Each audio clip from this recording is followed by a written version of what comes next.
जी नमस्कार हेमा बेन। हाँ, आप जब हमारी हॉस्पिटल चिरंजीवी आयुर्वेद हॉस्पिटल में आए थे तो आपकी एक खांसी की बीमारी थी। कितने टाइम से आप परेशान हो रहे थे? कम से कम 5 महीने से। 5 महीने से। और कितनी जगह अलग अलग दवाई ले लिया था आपने?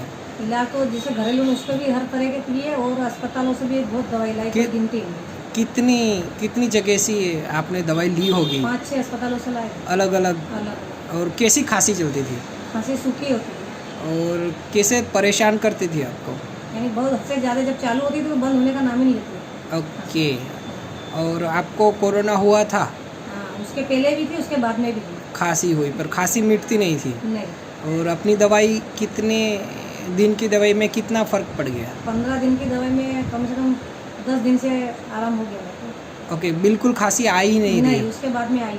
ओके, ऐसा कहते हैं 90% ऊपर फ़ायदा हो गया, ऐसा कह सकते हैं? हाँ। ओके, यानी 5 महीने से अलग अलग हॉस्पिटलों के चक्कर लगाते थे, सब दवाई लेते थे तो भी नहीं मिटता था।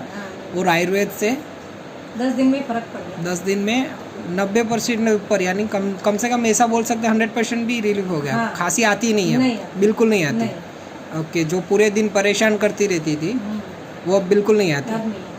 ओके। सबसे ज़्यादा रात को परेशानी होती थी सूखी खांसी में। हाँ। पर अभी तो बिल्कुल ही नहीं आती, रात को ना दिन को कभी भी खांसी एक बार भी नहीं आई। 10 दिन दवाई लेने के बाद उसके बाद नहीं आई। ओके, चलो हेमा बेन, आपका बहुत बहुत धन्यवाद आयुर्वेद चिकित्सा करवाने के लिए।